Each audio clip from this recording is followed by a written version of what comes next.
one voice rather than the executive, where it basically decides. Democracy is supposed to be checks and balances of the three branches on each other. And Israel, the judiciary has no checks and no balances. It just has power. And so there's a request to try to bring it back into line. And that has been sort of boiling all the time. I came in and there was a proposal put in, which I thought was bad, which is to reject one imbalance by creating another imbalance. If the court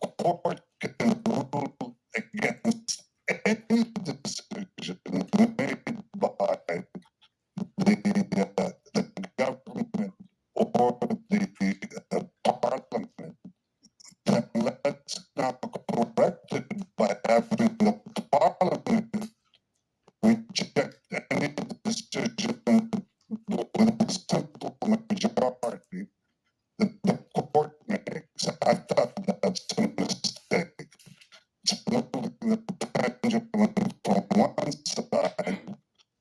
other. Hey, Uncle.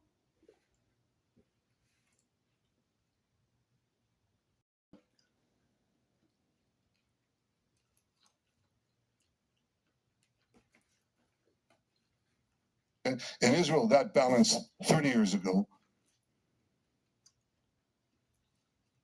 began to change. And we have the most activist judicial court on the planet. So it steadily arrogated to itself the powers of the legislature and the executive, where it basically decides. Democracy is supposed to be checks and balances of the three branches on each other. In Israel, the judiciary has no checks and no balances. It just has power. And so there's a request to try to bring it back into line. And that has been sort of boiling all the time. I came in and there was a proposal put in, which I thought was bad, which is to reject one imbalance by creating another imbalance. If the court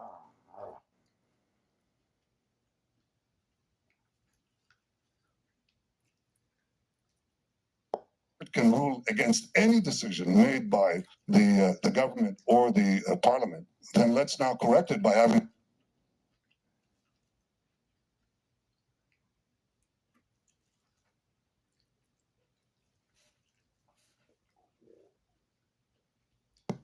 the parliament reject any decision with a simple majority that the court makes. I thought that's a mistake. It's moving the pendulum from one side to the other side. It has to be in a happy middle. I've been looking for that happy middle. I have a majority in the parliament, in the Knesset, to legislate anything, but I didn't. I held back because I want this to be a consensus. And so we made the minimal changes that would bring back a little of the balance that we had in Israel's first 50 years. And that's what we're trying to do now. I'm still reaching for a consensus. If I can't reach it with the other side of the political aisle, which becomes very difficult in today's democracies with the polarizing effect of social media and big money and big data that is used to polarize even further, to arrange demonstrations anywhere on the planet, then if I can't do it with the other side of the aisle, then I want to do it with the public. That is to have as broad a consensus for a minor correction, basically some correction on how we choose judges, because otherwise we have, basically 15, in many ways, unelected officials. By the way, I think gifted people, good people, but they replace the government. They're sort of unelected and they decide everything. That's not exactly democracy. So we're trying to get Israel back to where it was before. I hope we succeed. I can tell you that as soon as I get back to Israel after this week, that's what I'm going to focus my attention on. I hope we succeed. But it's not, I'm described as something between, I don't know, Attila the Hun, Genghis time. Ellen, you read a lot of books.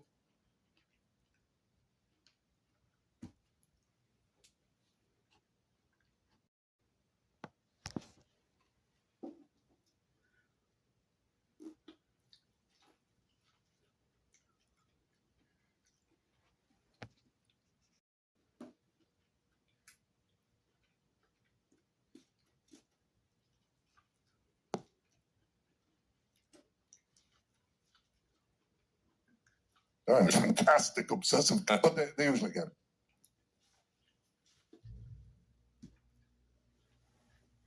Wrong, so it's not important. So, I mean, yeah, in the U.S., like the courts cannot really produce new laws, but they can.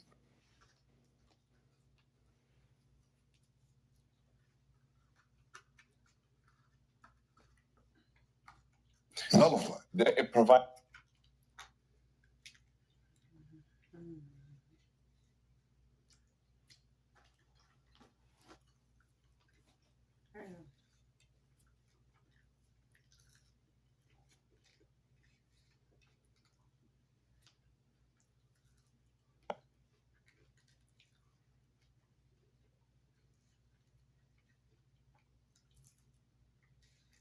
It's against the Constitution. Exactly. Right. Exactly. Well, in Israel, we don't. In Israel, we supposedly have basic laws that constitute a constitution. Now, the debate in Israel is whether the court can actually change the basic laws, and it's a big debate. I don't want to get into that but there's always a balance. You know the way you balance the power of the people, the majority, with the court in America is that the politicians choose the judges. Okay, that's something that creates constant tension, obviously, including today. That's built in the democracy. There's tension between the various branches of government. You have to resolve to make sure that you're somewhere in the middle and not in one of the extremes. And that's what I hope I can achieve in Israel. So and I think it'll come out.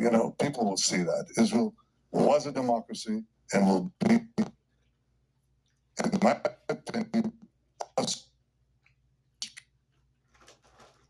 stronger democracy after the dust settles. Sounds good. It's easier Yeah. Sounds good. Got the message. Well, great. I guess back to AI. It's just the proper times to bring people on. only after you answer one of my questions I wanted to ask you. I want to ask you two questions. Okay. The first one is, who's the person that most influenced you? Well, I've been influenced by a lot of people. I've read a lot of voracious reader of books. I probably Douglas Adams' Hitchhiker's Guide to the Galaxy would be the single most influential book, which is really a book on philosophy, disguised as humor. So that'll probably be my number one. I mean, I think Lord of the Rings is one of my favorite books as well. As a mom, the foundations for the series was actually quite helped to inspire me to try to make life multi-planetary, because I think that improves the probable lifespan of civilization. So, what about you? Well, the person who most influenced me was my father, read the story. He was also the editor. You might find this interesting because you read his encyclopedias. He was the editor-in-chief of the Hebrew Encyclopedia. So he was sort of, I once asked him when I decided to run for the prime minister. This is a few decades ago. I've been re-elected 6 times.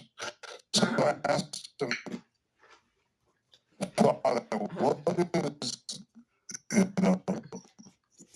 most essential quality that you need to be the prime minister of Israel?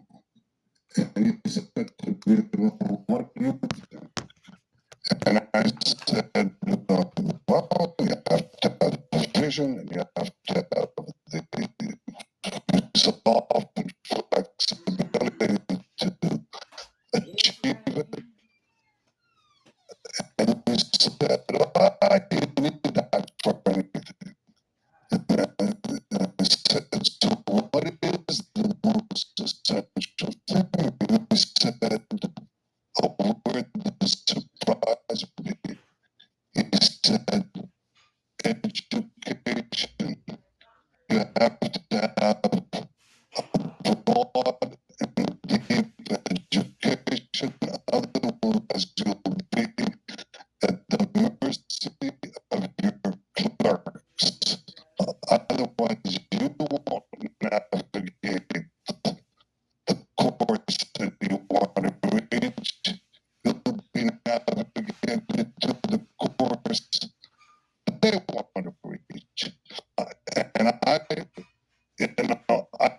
found that to be actually very sound advice that I find hard to maintain, but I read also all the time to increase the intellectual capital and not depleted. And I think that also makes life more interesting. I'm sure you do. You both, I think you read more books than I have, but I try to read a lot. Yeah, well, I think that generally would be good advice for, like kids or adults, frankly, is just to read more. Who reads And unfortunately, I think reading is taking someone of it is. because people read tweets. That's what they do. Well, I watched things up videos a lot, and which is not even something, I suppose, but there's much less reading, and the things that I think if I had entertaining, if I had the internet back then with the great